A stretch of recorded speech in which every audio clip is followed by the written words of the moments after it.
咦，我個電話裏邊有你個名噶喎，你知啦，電話好緊要嘛，因為可以載晒我所有嘅朋友嘅聯絡。點樣聯絡法呢？任何形式、任何平台都得。有電話發明真好，因為可以同所有嘅朋友聯繫。哇！因為我嘅電話裏邊好多好多好多名，有你喺度，即係話你係我朋友啦，係咪啊？唔認都唔得噶啦。我希望呢啲朋友呢可以嚟聚一聚，唔係用電話聚，係親自嚟我哋面對面聚啊嘛。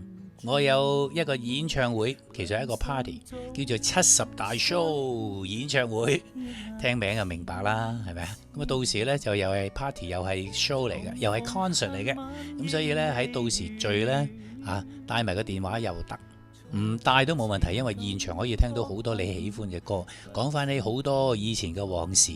我哋畢竟都係由細識到大啦，你個名喺我電話裏邊喎。